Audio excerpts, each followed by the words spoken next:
Good afternoon. My name is Reswan Jaini. I'm the Executive Director of the ASEAN Institute for Peace and Reconciliation. Distinguished participants, I'd like to warmly welcome you to this webinar, which is the fourth one within the webinar series that is organized by the ASEAN-IPR. My name is Reswan Jaini. I'm the Executive Director of the ASEAN Institute for Peace and Reconciliation. Distinguished participants, I'd like to warmly welcome you.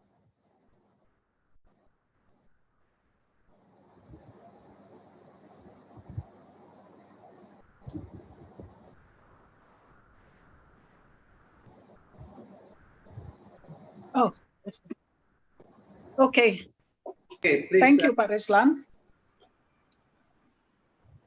Distinguished Excellency, ladies and gentlemen, welcome to the fourth webinar of the ASEAN Institute for Peace and Reconciliation, the discussion series that we have today. The theme is about the climate change and peace. My name is Kartini Sjahrir, a member of the advisory board of ASEAN-IPR, and I'll be your moderator for today's discussion. The theme is slightly different from the ones we have had in previous webinars, where the themes were direct issue of conflict or peace building. This time, the theme may not have close proximity to peace issue, but nonetheless may bring significant impact to peace. And this is important for us to discuss because sustaining peace is a multidimensional effort with each facet having its own impact and contribution to peace. One of these facets is climate change. Recently, the Intergovernmental Panel on Climate Change, or the IPCC, published a special report in the impacts of global warming of 1.5 degrees Celsius above pre-industrial levels in 2017, that increasing to 0.2 per decade. In this context, the IPCC addressed that the impact of this increase fall disproportionately on the poor and vulnerable. This is a testament to how climate change poses a negative impact to social condition, and we are very aware about that. We can also see the connection in the Paris Agreement 2015, where in framing the objective to hold the increase of global average temperature to below 2 degrees Celsius, the agreement associates the effective responses to climate change with broader goals of poverty eradication, among others, and sustainable development, which, if not well nurtured, has the potential to cause social pressure. And again, we are aware about that and we can feel it. Now, the question that is relevant for today's discussion is, to what extent does the effect of climate change have relevancy or impact upon sustaining peace? We have two experts present here with us today to give us more in-depth comprehension on the issues. Our first speaker is Dr. Tamara Nair, one of the members of ASEAN Women for Peace Registry. Hello. Yes. And she is a research fellow of at the Center for Non-Traditional Security Studies at the Rajaratnam School of International Studies of Nanyang Technological University, Singapore. Her current research on issues of power and biopolitics of labor and technology and the women, peace and security agenda in the region. I believe the research is important due to the fact that women and children are among the most vulnerable segments of society that endures the brunt of any destructive events including climate change. Dr. Tamara has published in Development Studies journal, writing on a variety of topics, including marginalized communities and sustainable development, as well as issues of gender. I think it's very important talking about women, children, and gender. Yeah, here. Yeah, how we empower them. We would like to hear her findings on the research, as well as her view on the matter, especially related to the ASEAN sub-region. Our second speaker is Mr. Oskari Eronen. Hello, Mr. Oskari. He's the head of Asia program at the Crisis Management Initiative, which is an independent organization in Finland that works to prevent and resolve violent conflicts through informal dialogue and mediation.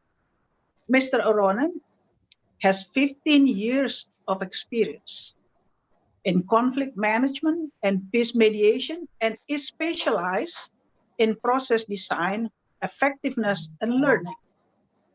We wish to hear from Dr. Oskari of the result of studies that CMI have had on the impact of climate change and as one future challenge toward peace.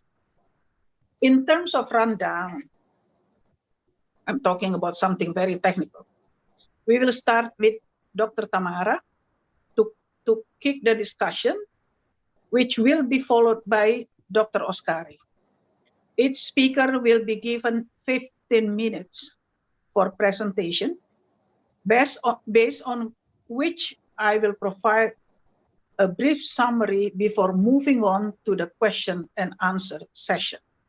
For those of you who wishes to ask questions, please address them in the Q&A feature in Zoom or on the comment section for those of you viewing this webinar on ASEAN-IPR YouTube channel.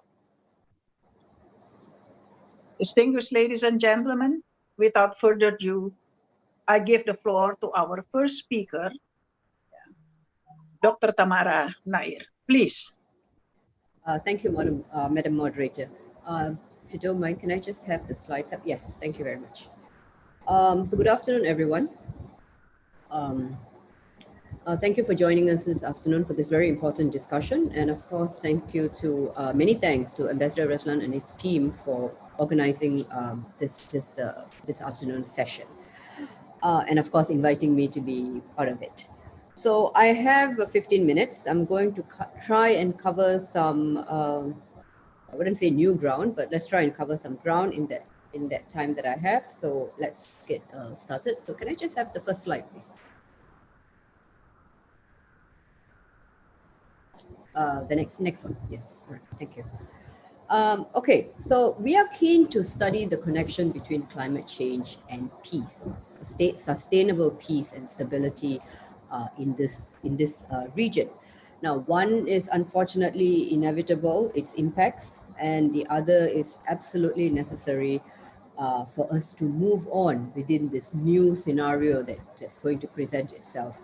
It's already presenting itself now, and certainly into the future when we talk in terms of climate variability, climate change, and all the impacts that is bringing. Now, one thing we all know is climate change is definitely a threat multiplier.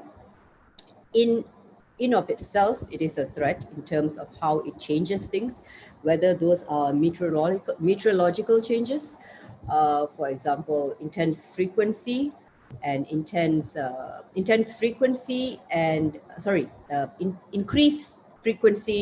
increased intensity of, let's say, tropical storms and other kinds of meteorological impacts that we experience here in Southeast Asia. We basically have every known natural hazard. I think I can safely say that, with the exception of perhaps tornadoes. Okay, anyway. We know that the impacts of climate change on its own can be bad, and we've seen this as examples around the world, from floods, from prolonged droughts, from raging forest fires, and of course melting ice caps. And we also see this happening in Southeast Asia as well. But we must understand that climate change, in addition to giving immediate impact, also alters physical spaces, and I've spoken about intensifies meteorological impacts, and of course it changes, it affects political landscapes. It certainly exacerbates existing conflict situations by creating what we call complex emergencies, which then give rise to humanitarian crisis on a massive scale. And if you're already in a precarious situation, you know, in terms of whether it's a loss of land or, you know, water scarcity and, you know, any kind of issue like that, climate change is going to make it worse. But of course, we already know these things.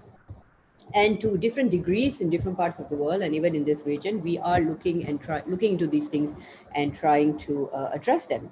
But today, I would like to make an explicit connection between the impacts of climate change and very specifically that of peace and stability, focusing on this region. Okay, I'm aware I only have 15 minutes, so I'll try to be as clear and coherent as possible in that time. Can I just have the next slide, please? Okay, so in essence, this is my presentation. So it's in those 4 boxes, and let's see how we go from here. Now we're going to learn a bit today about very specific group of players, a group of actors in this whole idea of climate change and sustainable peace. And that is in fact the women and the role of women and what they can do or what they are doing or how they are affected when we speak in terms of climate change and we speak in terms of conflict or conflict/peace. Okay. So this is my key point I would like to make here today. So I'm just going to go to the first box, which is the idea of peace and security. Now, you cannot totally understand the connection between climate change and peace and security if you look at things within a militarized understanding of conflict and security. Now, what do I mean by this? In a situation of conflict, okay, and what are some of the things that we expect to see?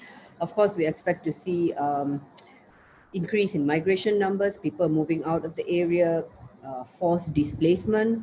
We also see increase in violence against women. We see increase in sexual and gender-based violence, increase in child marriages in the name of protecting, the young girl.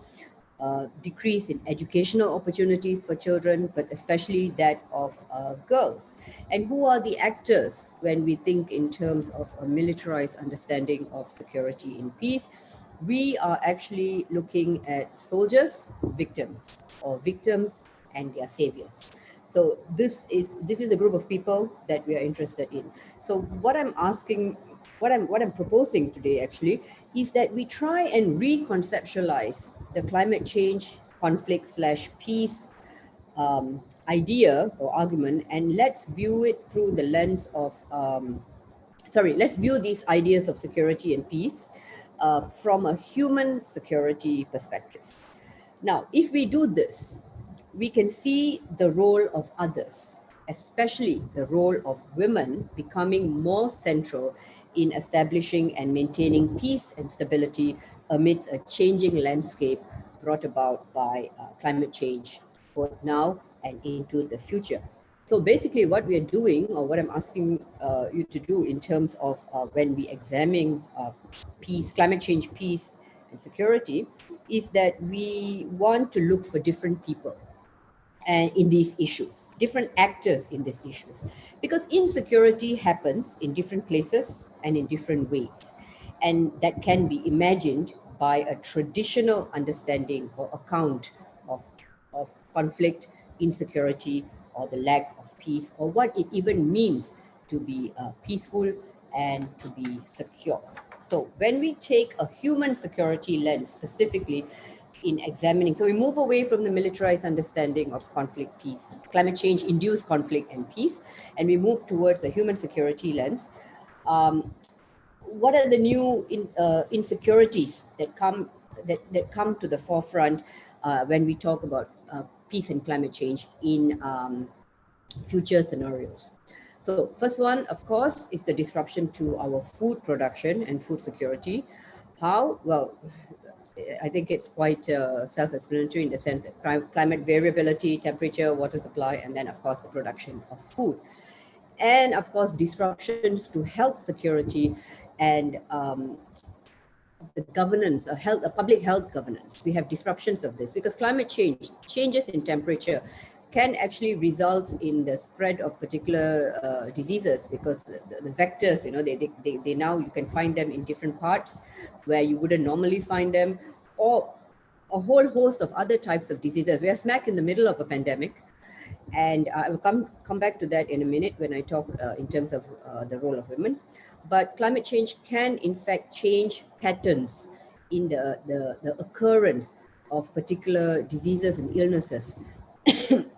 And this, of course, directly impacts the burden of care, healthcare, maternal health, child health, so on and so forth. And of course, we come to economic insecurity. If this pandemic has revealed anything to us, it is, well, firstly, how connected we are in terms of how we carry out our day-to-day activities and even, you know, our livelihoods, whether that be in the production, in manufacturing, even in, you know, in teaching, in learning. We've seen so much of, you know, massive changes and shifts, and not that we had a choice in any of this, we were forced to adapt. Now, imagine this is just a pandemic. I'm not saying just a pandemic, but this is not a common occurrence that we would have, you know, when we think in terms of human history or in, you know, projected future of humanity. But climate change might be something that is here to stay, and its impacts might be here to stay. Therefore, when we talk in terms of economic insecurity and the impact of climate change, especially when it hits people, when it hits jobs, when it hits livelihoods, and, you know, for the case of this pandemic, we've seen how it hit informal labor in particular, and the bulk of informal labor, not only here but around the world, is performed by women. A bulk of essential workers, be they teachers, cleaners, food suppliers, of course, nurses and frontline workers, they also tend to be women. And we have seen how this pandemic has affected this group of people. And of course, looking into the future and all the climate change, the changes that climate change can bring about, or rather the issues that climate change can bring about, these same groups of people can be affected once again. So when you look at the impacts of climate change, when you look at it through a human security lens, it introduces you to a lot of new actors that should now be in the picture, not as victims, as we would have seen, not as saviors, not as soldiers, but now we are looking at them as actual sources of information, sources of assistance, sources of resilience, and how that will be so necessary for us to maintain, to create, to establish and maintain sustainable peace and stability for the region and globally, of course. Now, all these sorts of insecurities that have human insecurities that I've mentioned, and there are many more, water insecurity, community insecurity, so on and so forth, contribute to a breaking down of peace and stability. Definitely, these sorts of human securities. And women, if you look at women, and if you look at all these, are you trying to tell me something? Because it's gone to the last slide. Okay. You still have time, right? Okay. These sorts of, when we look at these insecurities, human insecurities, we see how women are central to establishing these different sorts of human securities, whether it is food. Let's just take Southeast Asia, for instance, and we look at food production. We know that women are very integral to the food production, whether in Southeast Asia, whether it's for domestic consumption or even for export. We cultivate rice. Rice is a highly labor intensive industry.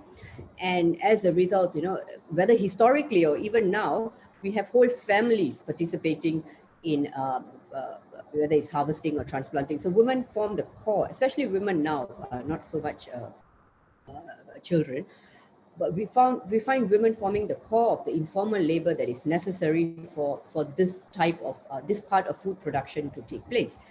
And of course, when we think in terms of economic security and so on and so forth, all the different kinds of human securities, we see how women are integral to it.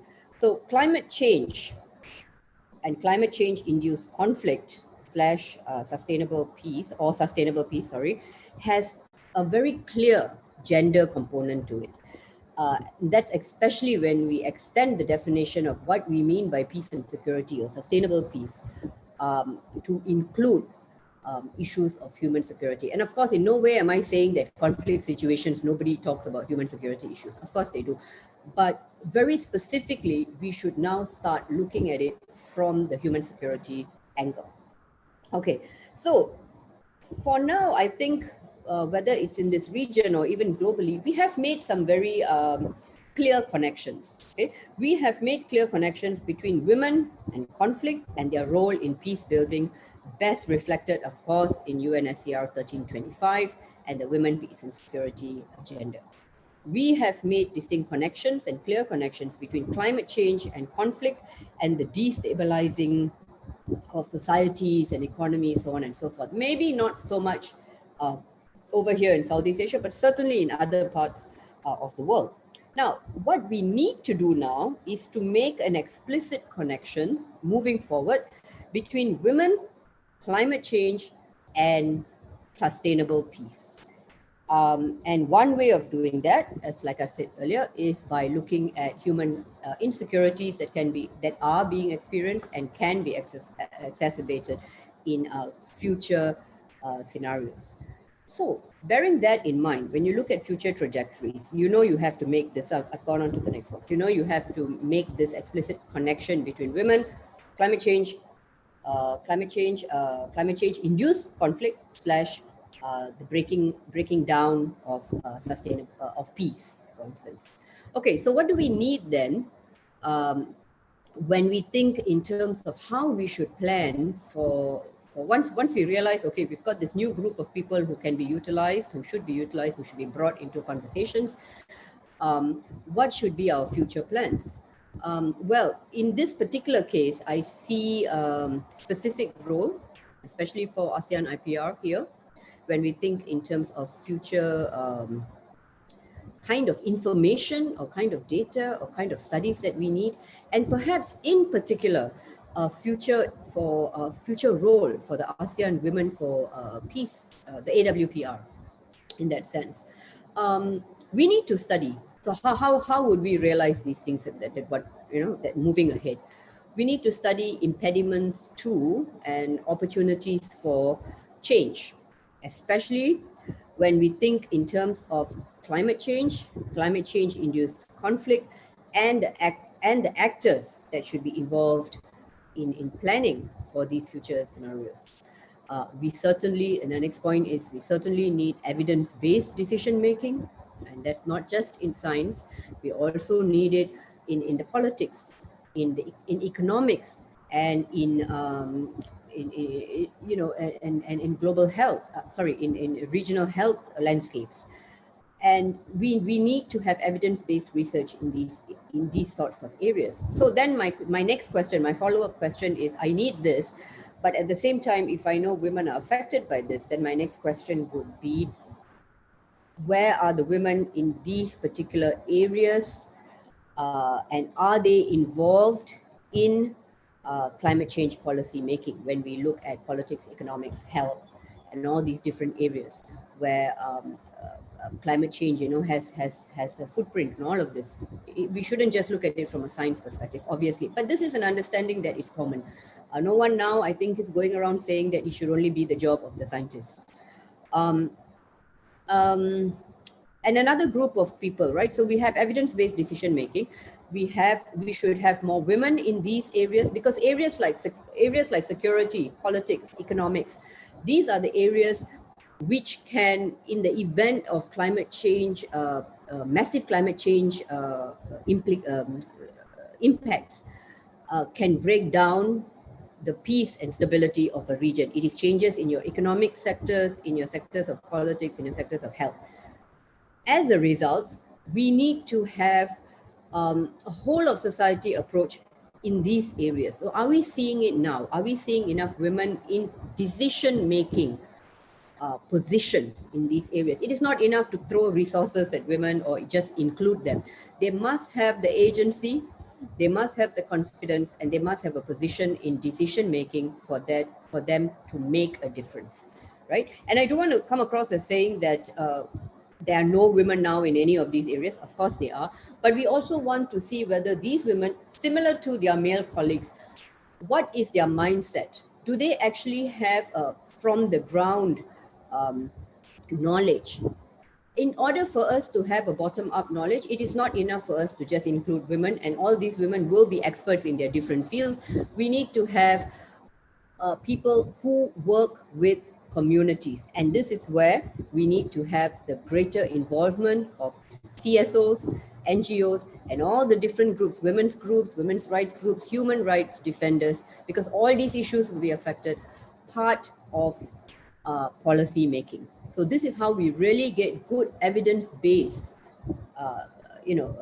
data that we can then inject into policies that will be sustainable. And these policies, of course, we need to periodically study the impact of these policies, because it's not just about making policies and implementing them. You need to go back and see how effective these policies have been and make adjustments if necessary. And finally, what else do we need? We need gender disaggregated data. And I can't stress this enough, whether it is for climate change, whether it's for natural hazards, whether it's for economic recovery, whether it's for pandemic preparedness, we must have gender disaggregated data. And we must stop including, we must stop just thinking of women as victims in many of these challenges and situations. Because once you go into the victim narrative, it is very difficult to see them as resources, as good resources that we can use to solve problems. So just to end, and I know I'm running out of time, just to end, how are we going to get all this, what I've just mentioned? So we need to study the impediments and opportunities. We need evidence-based decision-making. We need gender disaggregated data. We've identified the agencies that are perfect to work in this area, taking it forward. But how are we going to get this? So firstly, we need, of course, investments. We need very generous funding to carry out these studies, right? And that happens when you explain the importance of this, how important it is to, and how connected it is to establishing sustainable peace and security for the region. We, of course, need inclusion, which is what I was talking about in terms of whole of society approach, not just the experts, not just throwing in women, but getting on the ground information, which is a greater involvement of your CSOs, NGOs, so on and so forth. And of course, we need regional cooperation and of course, global cooperation, right? This acceptance of women's role in climate change and peace should become universal, as it is, or as it has happened in women in conflict and peace building. So once, it's not just about human rights, it's not just about feminist issues, it's not just about women's rights or women's issues. It is about good policy making to ensure a sustainable peace, sustainable security for this region, and of course, by extension, globally as well. And I'll just end there. I know I've overshot my time. Thank you very much.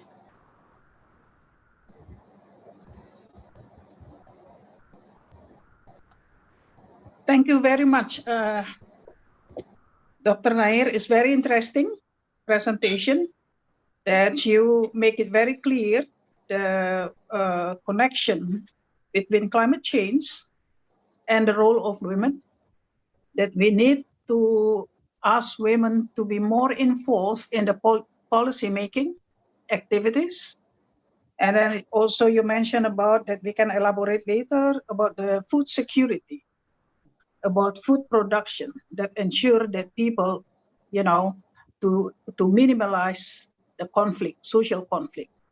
When you have enough food in your stomach, you don't think too much, to do conflict or even go for war. Okay, thank you again. And our next speaker is Dr. Oskari Eronen. Dr. Oskari, please Okay, the floor is yours. Madam Chair, thank you very much. And thank you to ASEAN-IPR for having me in this webinar that discusses such an important topic as climate change and its impacts on peace and security and stability.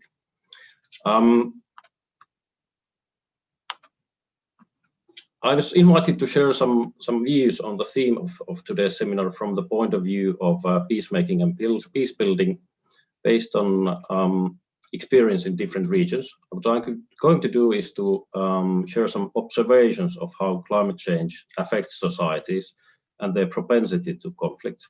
But also I'm going to identify some opportunities for peace action. Some of that is based on our own work at CMI, but by and large, I'm trying to sum up what is an increasing body of knowledge and research internationally on these matters. Just to bear in mind that this is, or to highlight that this is a practitioner's reading, not one by a researcher. I regret to say that I still lack my credentials at the doctoral level, but looking forward to that.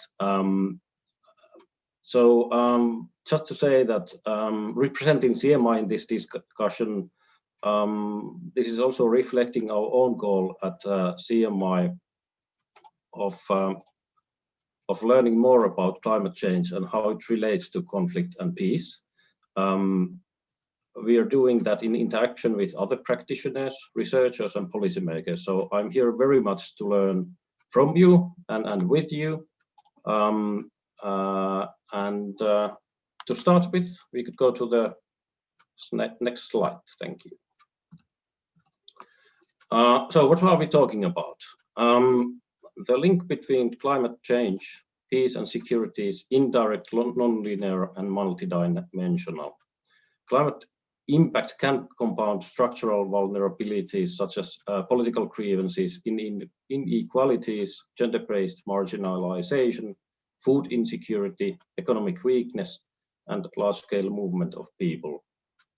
In already fragile contexts, these interactions can intensify security challenges and intensify instability. So climate change certainly matters to peace and security. We could see here some similarities to COVID-19, in fact. Like COVID-19, effects of climate change have an accelerator function.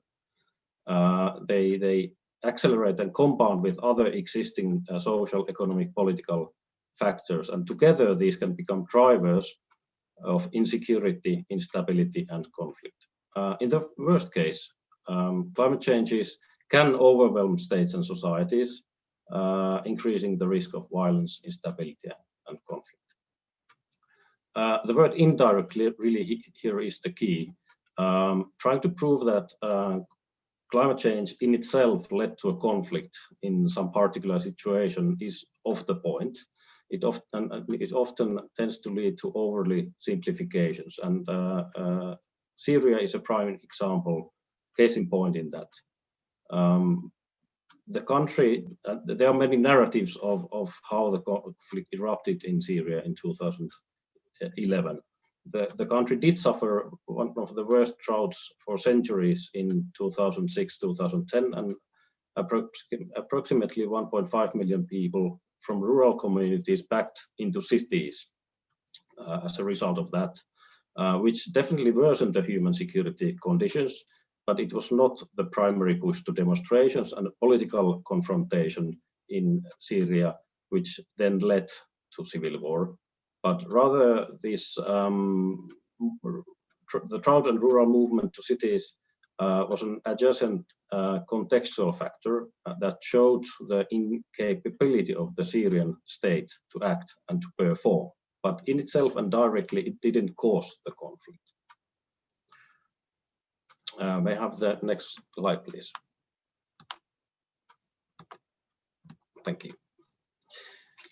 So, for example, we could see the following 6 effects to conflict and security or insecurity from climate change.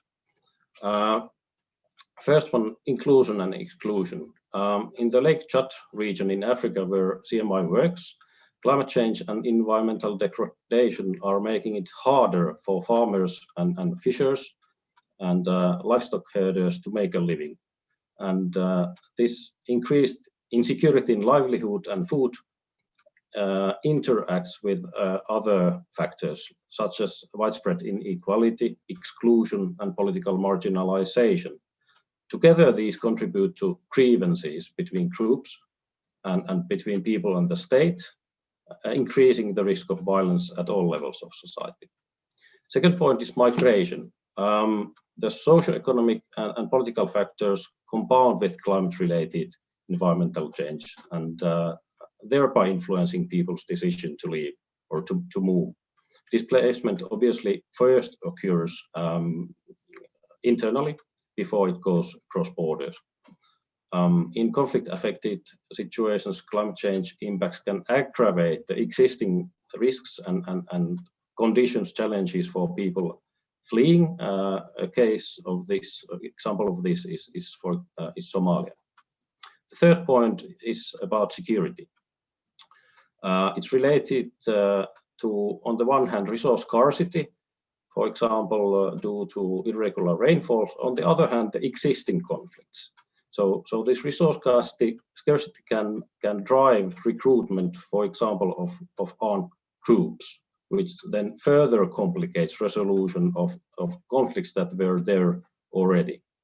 In Western Africa, it's said often that weather volatility affecting Lake Chad basin region and the surrounding regions is driving recruitment for terrorist groups such as Boko Haram and ISIS. And simultaneously, the heat and the war can also weaken local conflict resolution and governance mechanisms, such as the traditional role of elders in these communities. Fourth one, politics. Local disputes may, as a result of environmental degradation, spill on to larger national political conflicts. And that is what we have partly observed in South Sudan, where water disputes fed into the larger civil war in the last decade. Thus, it's important that we support local communities and mechanisms under strain, and that support is given in duly manner and fairly quickly. It would be important that first responders to these local disputes are not the security forces, maybe, but local governance and other actors with a peace-building mindset and tools. Fifth point on environmental governance. And here we talk by and large about water. Control and management of water will increasingly become a risk of conflict. Construction of dams, industrial pollution, but also negligence to existing treaties may aggravate water-related tensions.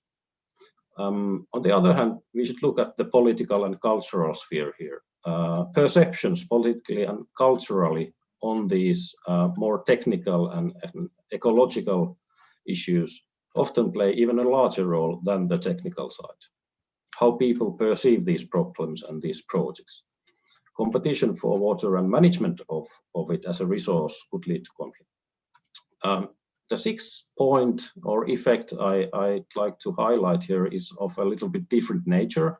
No, not so much local or even only domestic, but regional and international. We see strategic shifts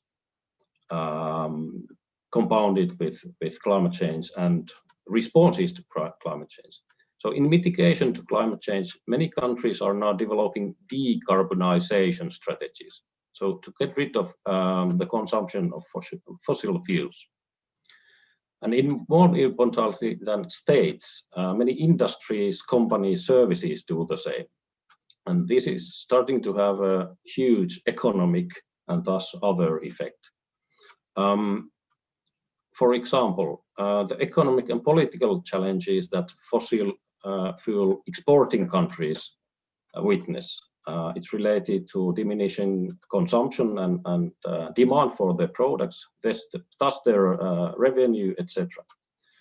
Another effect in the strategic shift domain is that value of some newer natural resources see surge, like some of the precious minerals. Thirdly, overall, we see these shifts transforming the sources of national power, how states see their power base, their strategic orientation and relationships between countries. In Europe, the strategic level is at play when gas pipelines from Russia to continental Europe are talked about, and decarbonization certainly adds a new driver into this discourse. Domestically, of course, these changes intersect with other fragility and security risks, especially in the exporter countries. But not only there, also in the importer countries that try to decarbonize, this is compounded with domestic politics. In Europe, we see that fossil fuel is one of the wedge items in the identity politics of European populistic political movements. Could I have the next slide, please? So, coming to the conclusion around some of the opportunities for peacemaking. It's not only so dim or so difficult. There are also opportunities.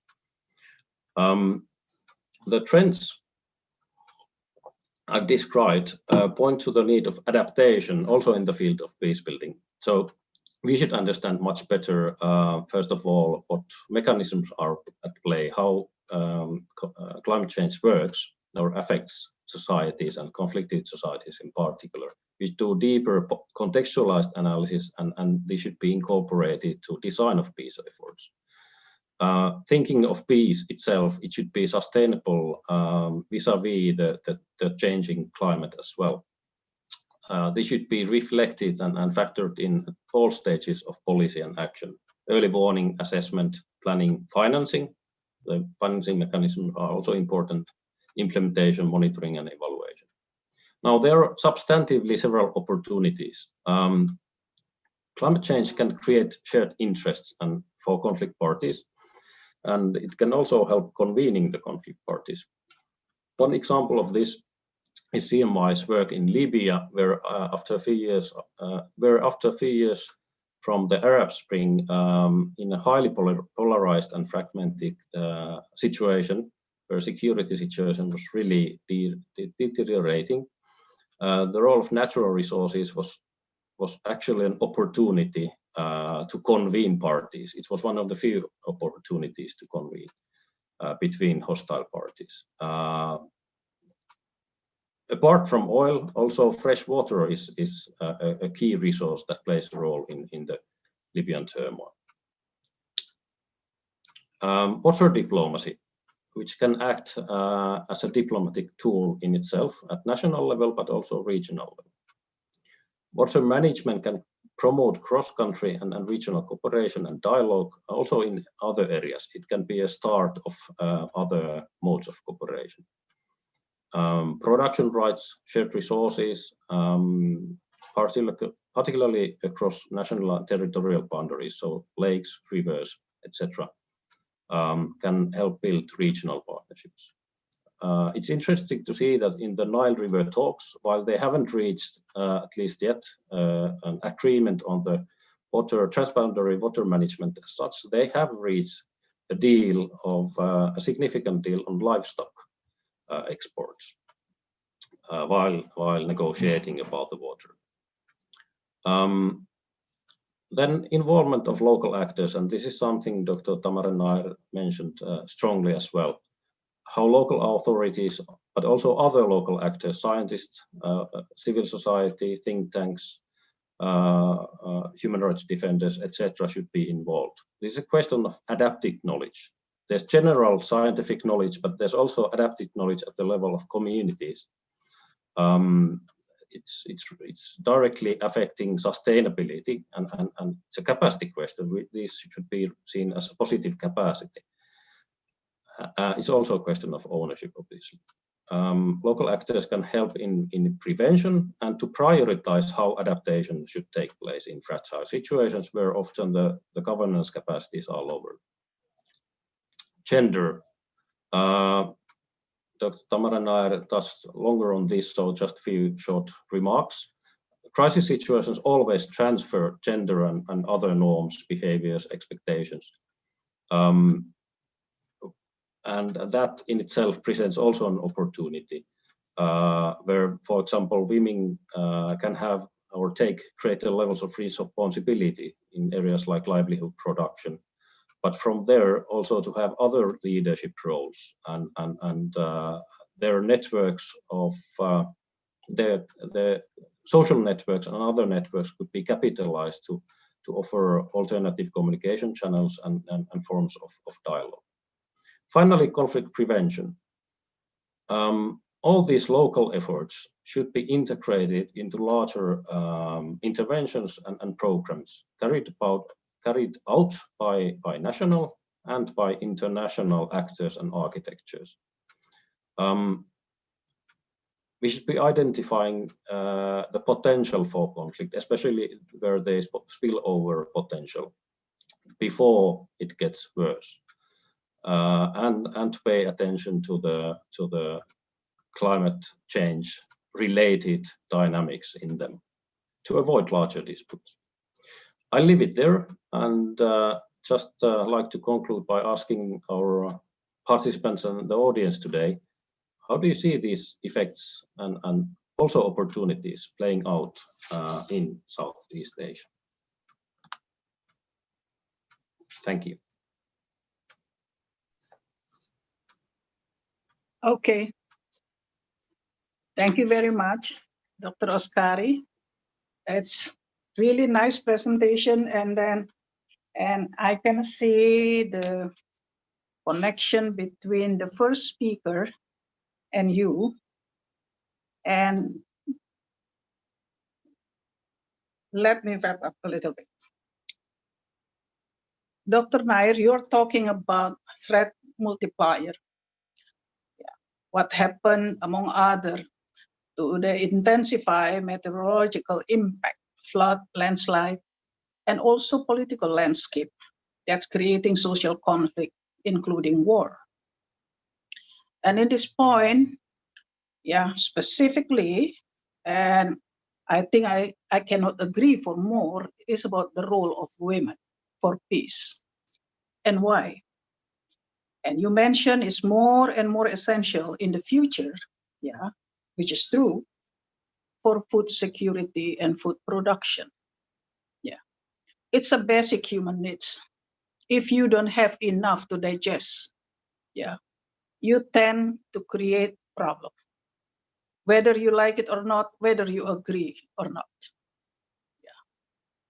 And this is why women is very important, because women who make sure that the household, the member of the household, survive. That's the role of them. And we sometimes, not sometimes, in many times, we ignore the importance of this role.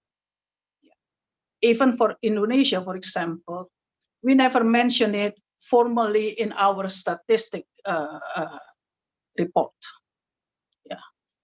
Women, when they are at the household, as if they don't work.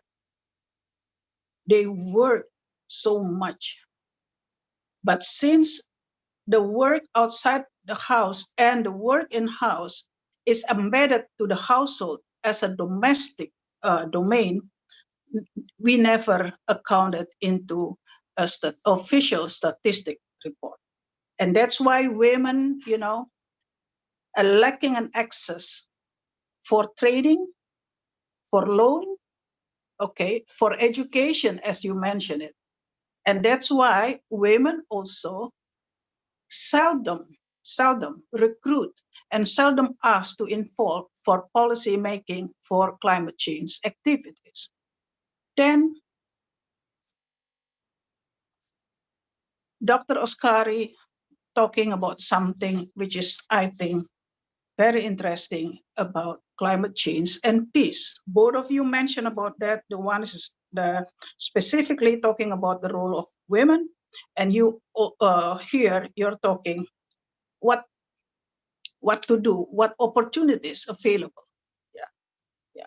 How we relate conflict and peace. How climate change leads to conflict.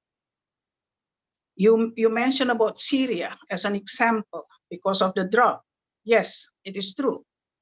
You mentioned about conflict effects, inclusion, exclusion factor, migration that create because of land conflict that people migrate outside, for example, Somalia.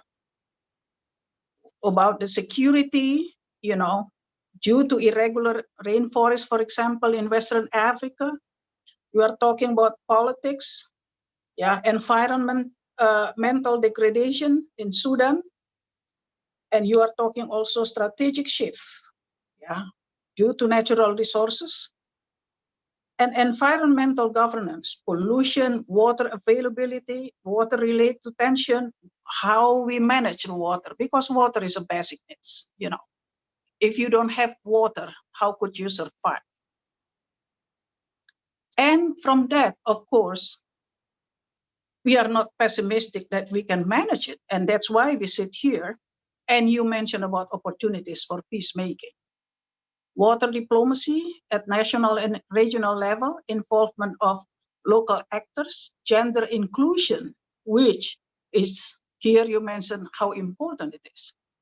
And then talking about conflict prevention, share interest for conflict parties and health convey. It's about talking about the role of local actors, religion leaders, informal leaders. I like to add one more, Dr. Oskari, is the importance of local knowledge and local wisdom. Indonesia is the country that consists of over than 400 ethnic groups. And we learn from our experience that to deal with conflicts, yes, it is true that we have to involve the local actors, but we not only the local actors, but we are talking about local knowledge and local wisdom. And when talking about local knowledge and local wisdom, it is like a coin with two sides with women. Women learn to survive and to keep food security based on local wisdom and local knowledge because they lack of access for official and formal education and formal loan and health. So they learn it from generation to generation and make sure that the member of the family survive. So this is I think it's very nice presentation. And I know that many of you who are here and attend this webinar would like to ask some question or to give, just some comments. Please let us start. Who's that? Okay, there is a question here. Yeah. Following from what the speakers have shared, how should we synchronize and accommodate concerns of climate change into efforts or policies for peace building? Could you please, Dr. Nair, that you want to answer this question or give comment? Thank you. So the question is how to synchronize efforts or how to come up with policies to connect climate change to peace building. Yes? Okay. I think after making a distinct connection on how human insecurities actually affect peace and stability, that in fact is your connection. So if insecurities destabilize peace, then establishing human securities will actually account for sustainable peace and stability in the region. So when you talk in terms of policy and what kinds of policies need to be in place for this to happen, when you look at, okay, I don't want to talk about specific food or health or economic policies, although they are all very important, but just let's look at climate change policies broadly. So when you look at climate change policies, you have policies that have the science and the economics, you have, and of course, perhaps also the security issues in terms of whether it's conflict or rather the lack of peace, protests or whatever it is. So when you want to make policies that make a very distinct connection between peace and climate change, I think the issue of human insecurities needs to come in. So when you are planning or when you are making policies for climate change, you need to actually sort of redefine what you mean by times of conflict is a lack of peace, but the lack of peace is also equals to insecurities in many areas, which is what I was talking about earlier. So when you want to make that connection for climate policies, you can start by getting information on how very specifically the impacts of climate change affect these human securities, and as a result, what can you do or what kind of policies can you have in order to make sure these insecurities are minimized? Because it's very difficult to give a policy directly towards peace, or this policy in climate change will give you peace and stability in the future. It has to have sort of a conduit to reach that. And one of the most important conduits is actually establishing human security. And when you make that distinct connection, when you get evidence-based research to inform the policy making, then you will know that, okay, when we do climate planning, climate change planning, whether it's adaptation, whether it's mitigation, when you look at that, when you include all these insecurities faced by different groups of people, not necessarily just women, but you also can talk about indigenous groups, different gender groups, children, people who are physically not able, so when you have input from all these groups, and then you inject that into your climate change scenarios, you can actually direct your policy towards creating a sustainable and a peaceful region. It's difficult to actually say how you can talk in terms of make a very explicit connection. Okay, this climate change policy will lead to peace, without looking at the way in which it can lead to peace. I hope that addresses the question.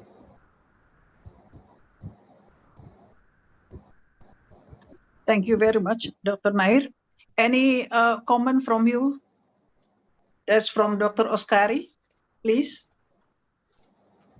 Yes, thank you. Excellent question. How to synchronize concerns to efforts and policies. I think the climate change impacts at the level of communities, livelihoods, even families, local economy, etc. The effects are fairly visible, and they are becoming very visible.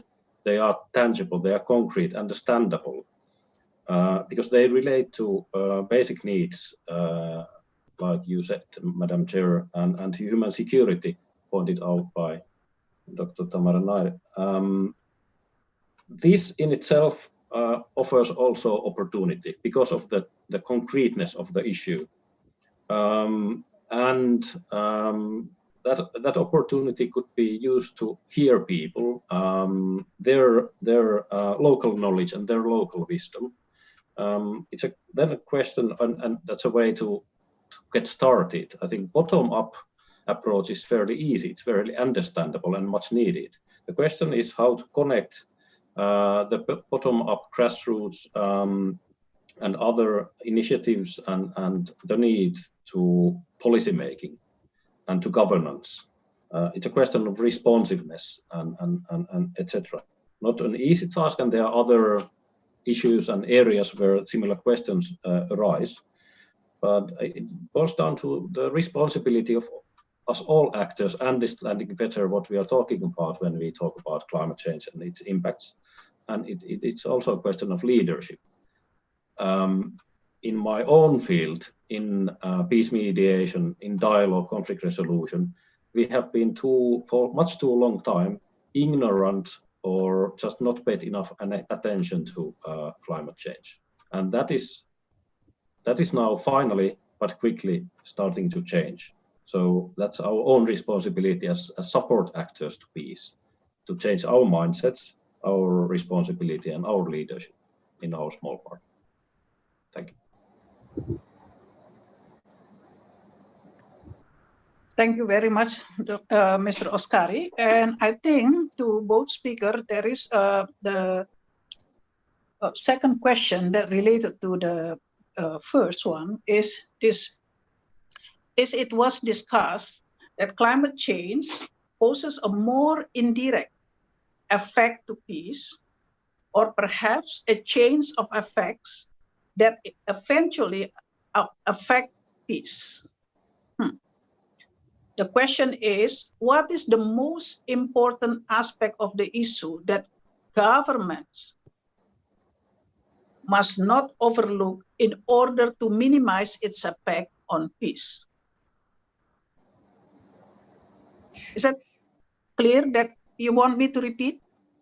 No, it's clear. Should I take the question first? Thank you. Yes, please. Okay. Okay, what is the most important aspect? Is it aspect? I think one of the most important aspects that you have all this involvement of all these people, which both of us have discussed actually, whether it's local communities or gender or CSOs. I think one of the very important aspects is not only about including, I think the very important aspect here is to provide agency to these people who actually join the conversation. So they are able to not only input the decision, but also influence the decision making. So it's not just I give you my information and then you go off with it. I must be able to, my input should be able to sort of influence the decision in some way. Because I'm bringing this data to you. So I think agency for the different groups that are involved, regardless of which group is involved, whether it's CSOs, human rights defenders, local government, gender, women, minority groups, they need to be given some sort of agency and some sort of power. So it's like power sharing almost, that it shouldn't just reside in the hands of a few, but we sort of share that power so that we can all come together and establish some sort of a feed into a policy that will be sustainable and move in the right direction. Thank you.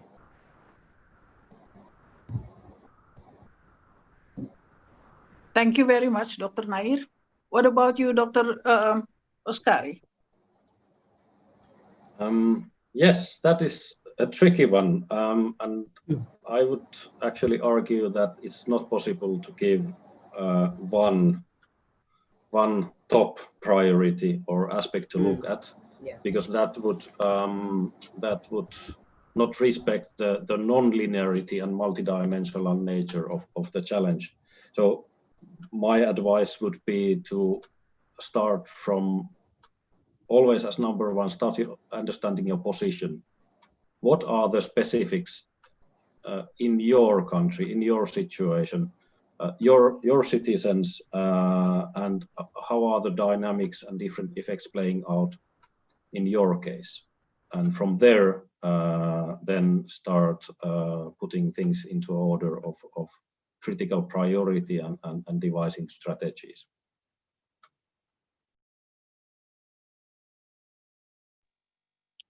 Thank you very much, Dr. Oskari. I still have several questions addressed to both of you. And the third question is, how can we ensure responsive efforts to climate impact can go hand in hand with peace efforts, particularly in areas of conflict or peace building? Thank you. Yeah, Dr. Nair? I'm just having a look at the question again. So how can we ensure responsive efforts to climate impacts and go hand in hand with peace efforts particularly? I'm not really sure about the question. How can we ensure, as in decision makers, as in leaders, or as all of us as a whole, to ensure it? I think, okay, just off the top of my head, I would say ownership of the issue. You can ensure, but let me just check the question again, please, sorry.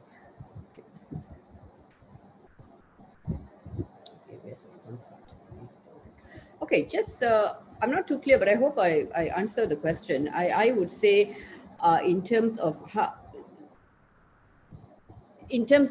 you owning the issue, like how does it affect you and what is the ownership of the issue? How tuned in you are to the issue, regardless of, meaning that whoever is involved in this decision making or policy making, what is the ownership? What do they bring in? What do they hope to take away from it? And that is how, and how closely tied they are to it. And that is how you can ensure some form of, when you think in terms of climate change and then conflict and peace building. I'm not very clear about the question, but I hope that helped to explain it somewhat. Thank you. Thank you, Dr. Nair. Yes, I think no one can ensure about that unless you understand about specifically about the issue and the context around it. Dr. Oskari, what about you?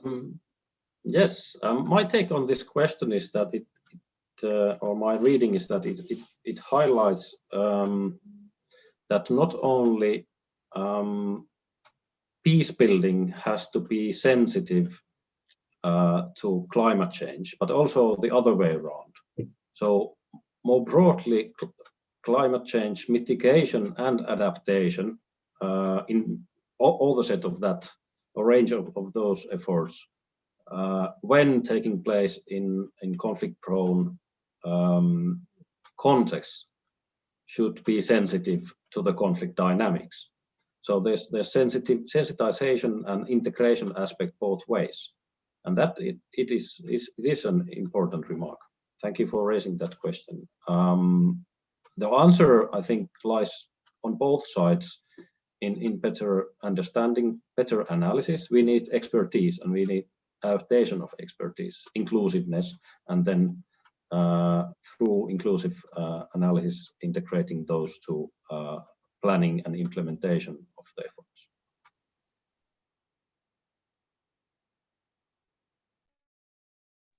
Thank you, Dr. Oskari. And I have the last question, I think. Is that? No, not yet. I'm told not yet, but it's the question number 4. Okay, today, okay, the world is facing many existential challenges like climate change, the breakdown of nuclear disarmament, architecture, and global pandemic, COVID. What adjustment is needed to be done at the international and multilateral forum on global governance in facing these many challenges? Whoa, whoa. Wow, if I had an answer to that question, we wouldn't have any problems. Okay. That is a tough nut to crack. What adjustments are needed at international multilateral forums? Okay, firstly, that is not an easy change to make at international and multilateral forums in that sense, number one. Number two, okay, if there was we already have many non-state actors now participating in all of these. When we talk in terms of international, multilateral, when we talk in terms of global governance, right? We have a whole host of non-state actors that now are very actively involved in global governance of many issues, whether it's health, whether it's environment, food, etc. What adjustment? I think, once again, this is not an easy question, but once again, really, perhaps the one most, if it were up to me, I would say that really we need to get the on-the-ground sentiments for any sort of challenge that we want to address. We can't just, and I know we are already doing this at many levels, but we need to actually really get the on the ground sentiments. And there's so many things to consider. It really depends on which part of the world you're talking about, what challenge you're talking about, what kind of political system you're within, that you're within. But when you think in terms of global governance, and when you think in terms of what adjustment is needed, I think when I talk about non-state actors, I don't just mean all the transnational companies and all the INGOs and all that. I really mean listening to whether it's regional or national level, local communities and the impacts that they face and the challenges that they face. I have no idea how that is going to filter upwards, but I think that is something that we need to actually maybe be more focused on. So this is like I said, this is a difficult question to answer. And if I had an answer for this, we basically wouldn't have any problems.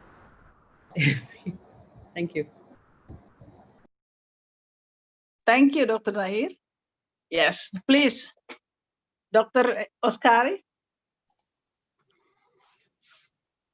The questions are ever harder in sequence. Now we are touching on the really big questions of the whole of global governance, and also why not future of the humankind here. You're putting your finger, whoever asked the question, on a series of grave trends in the international system. So we see erosion of multilateralism, and erosion of system that is based on agreements. We see heightened great power competition and intensified geopolitical activities. We see, unfortunately, international arms race, or at least at the verge of opening a new international arms race and weakening of arms control. To many of these, and the list unfortunately could be continued, the challenges related, the challenges related are very much compounded on how also to respond to climate change. What seems to be an approach emerging, and it's not entirely new, but it's now strengthened by these trends, is further strengthening of regional approaches, and additionally new alliances aside the regional cooperation. There are many more or increasing expectations of regional cooperation trying to help solve these problems, not at the level of individual states, but at the proximate level of a region. Then the international level is not going to proceed, unfortunately.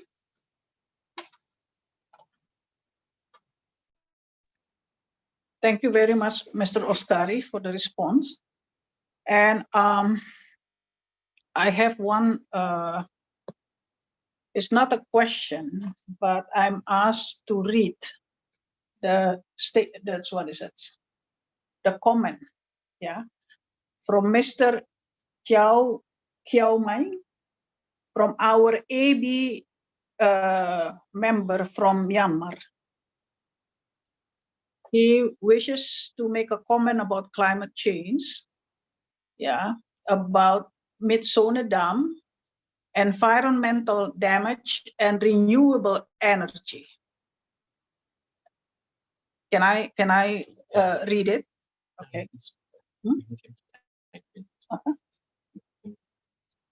Yeah, sudah. Can read it. No. Jadi kita nggak perlu lagi read it. We need to address the. Yeah.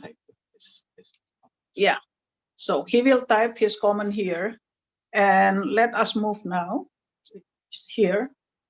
And this is what he said about. Yeah, no, we don't need it, right? This is from Oh, okay. Itu kita mau bacain. Yes. Okay. Let me read this. Yeah. I would like to ask a question with focus on the ASEAN context that it was mentioned by Dr. Nair. that evidence-based decision-making is important to move forward with policies. Yes. However, this is quite an imbalance in available data from all member states. And in this context, how reasonable is it to request the same standard of action on climate change from all member states when some might still be focused on developing their economies? Second, in other words, in a context like ASEAN, where consensus is key, is it possible for there to be any guiding principle for the member states without leaving anyone behind? Also, to add, there have been ongoing issues between member states that are related to climate change and subsequently peace between nations. Yes, please. Dr. Nair, you want to give any comment? Yeah, I thought that was really interesting, especially when you come to the ASEAN context. I don't think we can at least for now go at a regional level, because the participant made a very important point. We are all at different levels of development, all at different levels of even impacts. We don't face the same impacts. Some of us don't face natural hazards like tropical storms or whatever it is. So we are all, in that sense, we can't be grouped. We can't have like we can't hold each other to a single standard. But however, we can have standards within our own planning and our own countries, depending on what the issue is, whether it's what the development issue is, what the level of development is, what are the kinds of impacts that they will face, what they think is going to be the future scenarios. But at the minimum, I think it is possible, at the very minimum, right? It's like a common denominator. It is possible to have some common ideas when we think in terms of climate change. When we think in terms of how do we address issues of climate change and future sustainable peace. For example, and I'll go back to this again, it's by looking at the role of women. Like, we all can agree to that. We all can agree to the fact that the role of a woman is very important when we think in terms of planning for future scenarios, regardless of your levels of development or the impacts that you are facing, right? Grounded information from the ground, which means, and I know that there might be systems in place that might not make this easy, where you want to get greater involvement from the ground, but that is one of the things that you will actually need to have sustainable policies. So this one, this should be minimum requirement in that sense, that can go across all the states. However, and I totally agree with the participant who has stated this, when we look at ASEAN as a region, we are very different in terms of how we would feel the impacts, what is our level of development, what many factors. But at the minimum, I think it is easy enough. That's why I said the universal acceptance, like we have accepted at a global level women's role in conflict and peace building, we must have a universal acceptance of women's role in climate change policies and and in planning for the future. As to how you would actually envision that role within your own nations or within your own policy making systems, that is really up to the countries to decide in that sense. Thank you. Thank you very much, Dr. Nair, about that, about your comment. And maybe, is that any additional comment from Dr. Oskari, please? Yes, I would first of all very much follow the line of thought of Dr. Tamara here. how the issues and problems cannot be analytically grouped, as they are different and the situations are different. But the question is, what are the commonalities and how to organize around the commonalities? Obviously, all the regional frameworks and organizations are of their own kind, with their own past history and their own vision of how to address issues. But maybe just to say that potentially the role that ASEAN could have, and maybe this is something that the IPR could think of also, is to, well, three roles. One is co-creator of knowledge, and this is quite practical. There's an analysis gap. There's void in the research on climate, peace and conflict in Southeast Asia. This is under-researched, unfortunately, in comparison to Africa, Middle East, and Central Asia. This is a finding from our own little mapping of research in past weeks. So joint efforts with research institutions, etc., could be initiated. Second one is convener, and maybe IPR can think about this as well. Raising of attention, sharing of notes and experience, because all situations are different and the local wisdom is different, as Madam Chair pointed out. So to follow from event like this today, it's important to go across fields to look at both policy, research and praxis.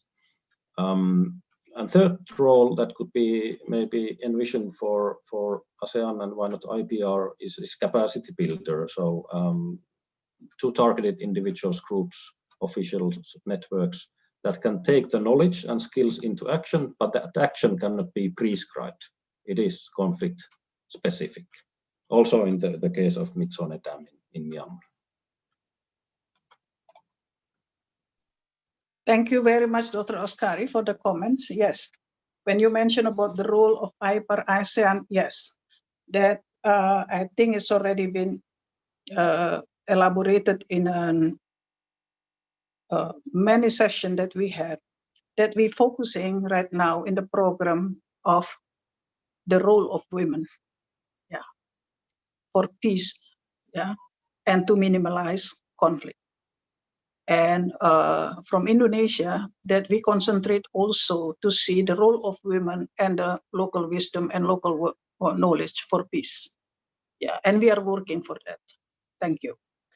And I think right now that we are close, very close right now to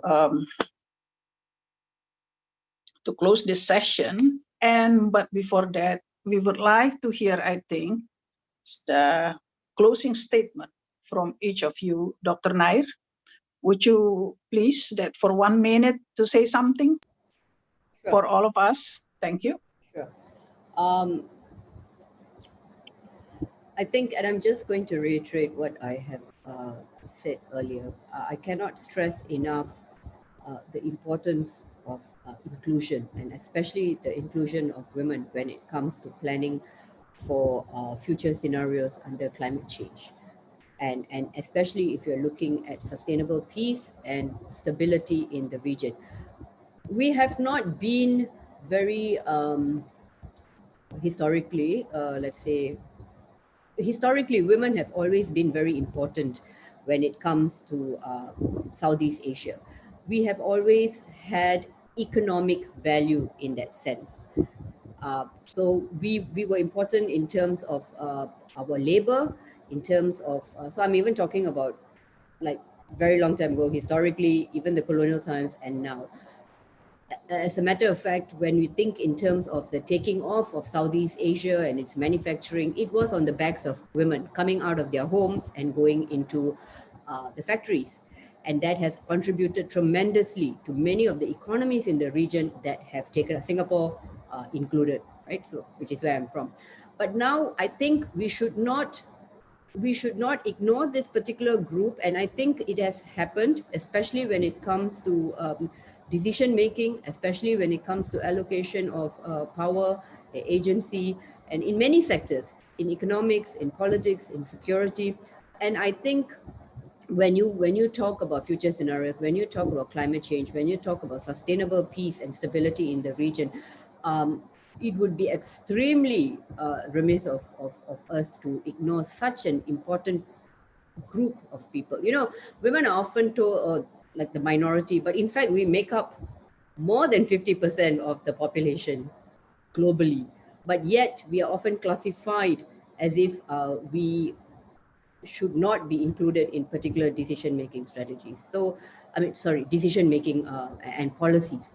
So if there's one takeaway from this session, when we talk in terms of climate change, and future sustainable peace and stability, my one takeaway for our participants and for everyone is to definitely increase the importance of the role of women in policy making, and let this be a universal understanding, regardless of whichever country, political ideology, philosophy, whatever it is. Thank you. Thank you, Dr. Nair, for your closing statements on the role of women. And please, Dr. Oskari. Thank you. I would just shortly conclude by the remark that climate change certainly matters for peace and security. So we should be observant, understand more. What keyword I'd like to highlight is curiosity.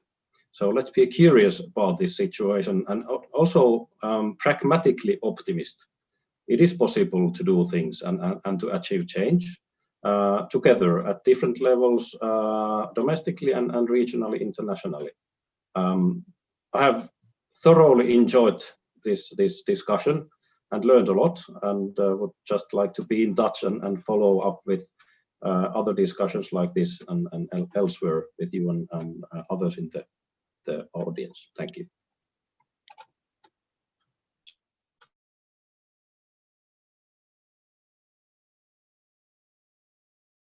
Dr. Oskari, yeah, and thank you for both of you, Dr. Nair, Dr. Oskari, again and again. Nice presentation, and we really would like to hear more and more, and hoping in the near future that we can get together also for the webinar.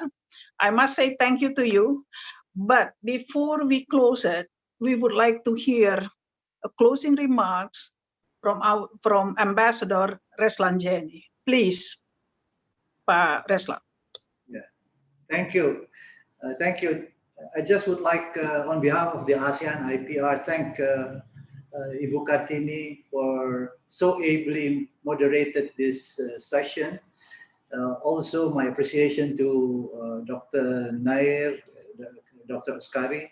Thank you for your important thoughts on the matter, and also especially on how we should look to the future in dealing with this issue, because it will remain with us, and we have to do, as Oskari has said, to be curious and to really be watchful.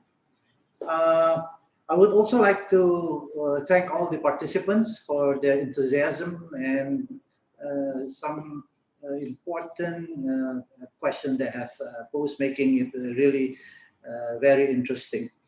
Before I let all of you go, I'd like to announce that there will be our next seminar will be held Friday, 23rd of October, and that is taking on the theme of empowering women and youth in building a sustainable peace. So perhaps it could also have a link to what have been discussed today, and we can go deeper into how women and youth could be empowered to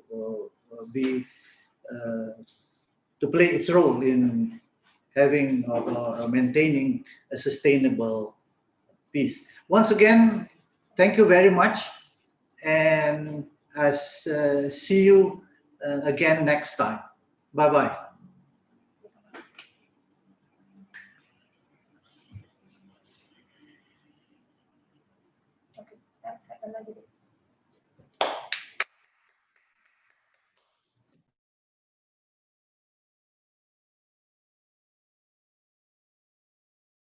Go ahead.